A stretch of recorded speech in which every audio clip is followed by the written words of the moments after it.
Donc comme je vous le disais, ça c'était une introduction d'entrée en matière sur la capsule juridique. Et du coup, il y a tout un tas de choses que j'ai à vous dire, hein. J'ai envie de vous dire qu'on ne sait plus par où commencer. Mais j'avais relevé, j'ai mis des petits post-it sur les choses intéressantes. Et j'avais relevé un point intéressant et je trouvais que c'était une belle introduction en fait. Coucou tout le monde, j'espère que vous allez bien. Alors moi je vous fais cette petite vidéo parce que il y a quelques mois je m'étais engagée à vous faire des petites capsules juridiques pour vous les danseuses. Ah, je croyais que j'avais perdu une boucle d'oreille mais non.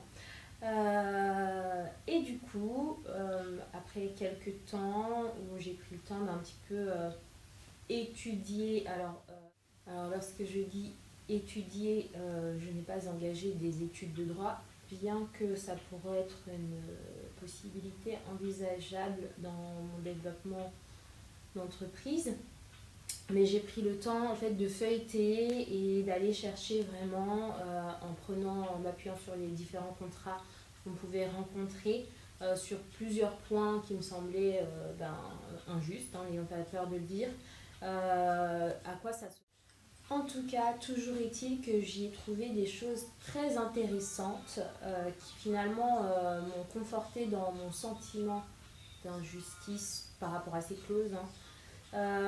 Et d'ailleurs, c'est très utile. Je vous invite vraiment à vous munir d'achat de ces livres parce que donc c'est le droit commercial et des affaires et le code civil de version 2024. Ouais, ce sont des livres très utiles et très instructifs.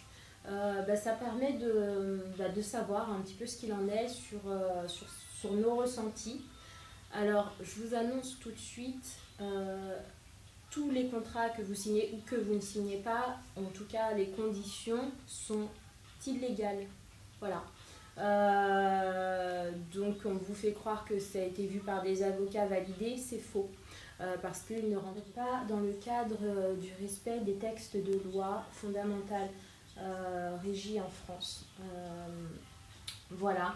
Il faut le savoir, et aucun avocat ne pourrait valider des clauses qui ne rentrent pas dans le cadre du respect de la Convention des lois stipulées en France, que ce soit sur le droit commercial avec résonance avec le code civil, parce que parfois il y a des résonances entre les deux. Donc voilà, ça c'est l'introduction d'entrée en matière sur la capsule juridique. Et du coup, il y a tout un tas de choses que j'ai à vous dire, hein. J'ai envie de vous dire qu'on ne sait plus par où commencer. Mais j'avais relevé, j'ai mis des petits post-it sur les choses intéressantes. Et j'avais relevé un point intéressant et je trouvais que c'était une belle introduction en fait.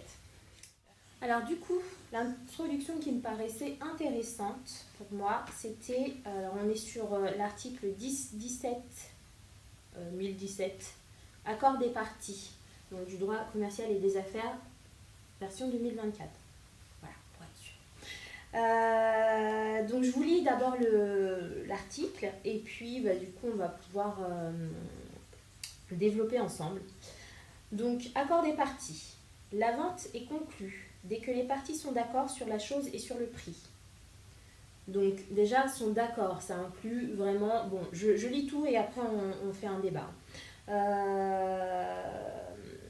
Comme les autres ventes, la vente entre professionnels peut, mais synalagmatique. Dans ce dernier cas, il y a engagement de vendre et engagement d'acheter. Les deux parties étant d'accord sur les principaux éléments du contrat. Alors, les deux parties étant d'accord sur les principaux éléments du contrat, la promesse vaut alors vente. Le caractère commercial de la vente peut lui conférer des particularités. Dans les ventes commerciales, les conditions générales de vente et d'achat ont un rôle essentiel. Il s'agit de clauses ou formulaires types qui sont imposées par la partie du contrat en position de force. Entre commerçants, une proposition de contracter ne constitue une offre que si celle-ci indique la volonté de son auteur d'être lié en cas d'acceptation. Le silence du destinataire de l'offre vaut souvent l'acceptation de cette dernière. Voilà, c'est pas fini. Certaines formes de vente sont plus fréquentes en matière commerciale qu'en matière civile. C'est le cas des ventes avec faculté d'expérimentation. Il en existe de plusieurs types. Dans la vente à l'essai, l'acheteur est autorisé à utiliser le bien dont il envisage l'acquisition dans un certain temps, afin d'en éprouver les qualités. L'appréciation L'appréciation de l'acquéreur n'est pas toujours libre lorsque l'essai démontre que l'appareil atteint bien les performances annoncées. La vente en disponible est une variété de vente à l'agréage. Les biens achetés ne sont pas présentés à l'acheteur au jour de la vente. Celui-ci peut donc agréer ou refuser la marchandise. Dans tous les cas, la vente n'est pas ferme mais soumise à une condition. Ok, donc là j'ai fait un truc général. Alors ce qui est important de souligner, c'est que déjà, vous devez négocier vos clauses. Alors ce qui va être important de souligner dans cet article, c'est le caractère de négociation de vos clauses. Donc si vous ne négociez pas, cela inclut par le silence que vous acceptez. Donc si en gros vous ne négociez pas vos clauses, et vous avez le droit de le faire, hein, vous êtes même invité à le faire puisque vous êtes entrepreneur et vous êtes même dans le cadre là de commerce, enfin pas commerçante mais non, vous n'êtes pas commerçante, vous êtes danseuse, donc c'est profession libérale. C'est que vous accordez vos services de danse et de commercial, parce que vous n'êtes pas que des danseuses, vous êtes aussi des commerciales contre votre temps dans les établissements. Alors, ce qui signifie que d'une part, si vous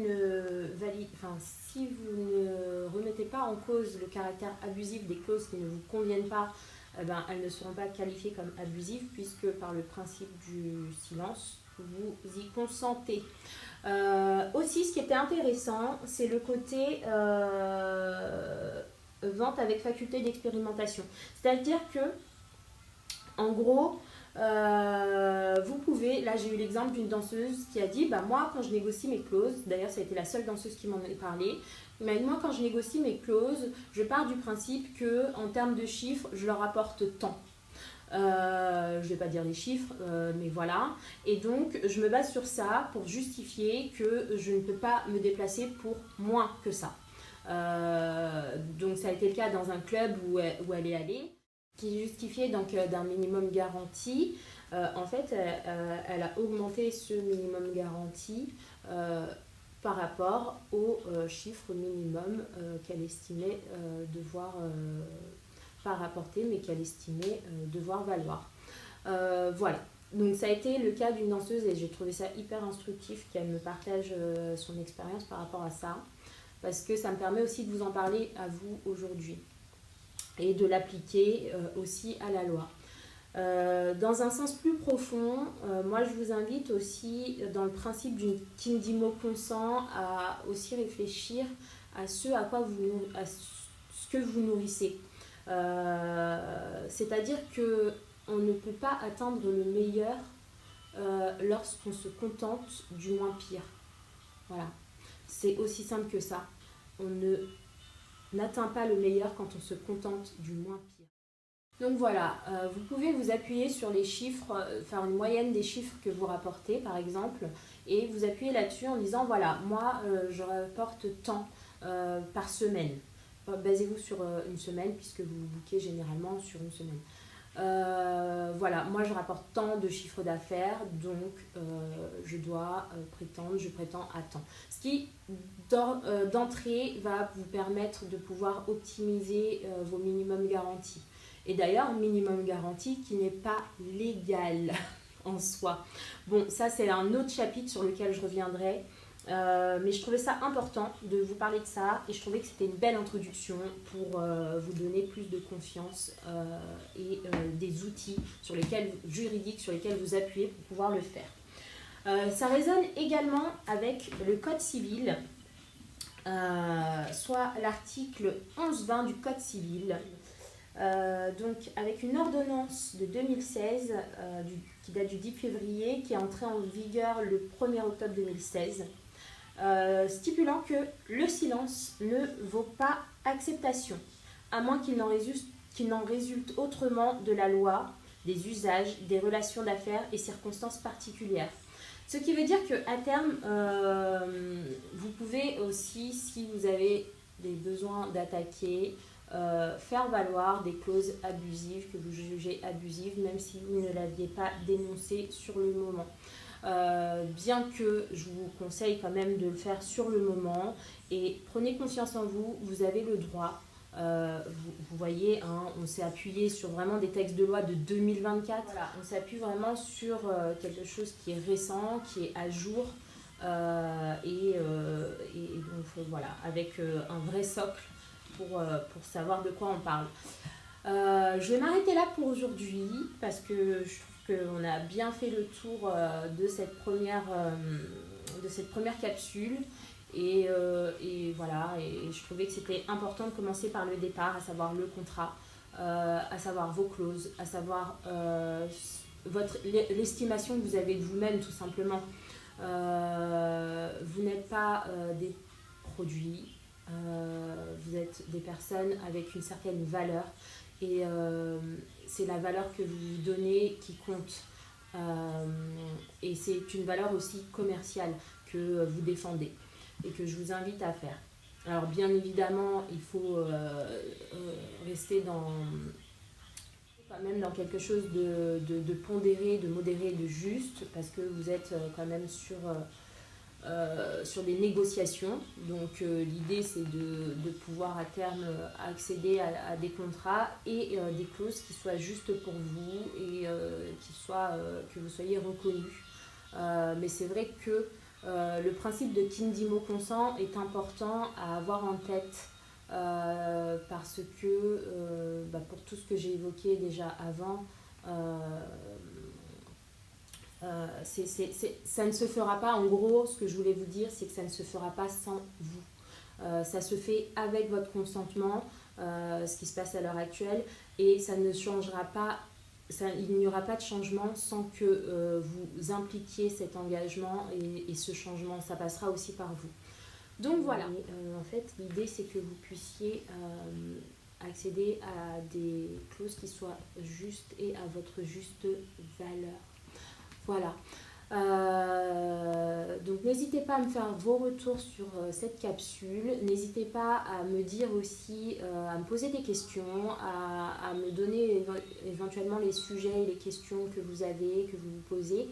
Et grâce à ces magnifiques ouvrages, nous allons pouvoir décortiquer tout ça et avancer et avoir plus de connaissances et c'est l'essentiel. Voilà, je vous souhaite une très belle journée à toutes, à tous et à toutes et je vous dis à bientôt.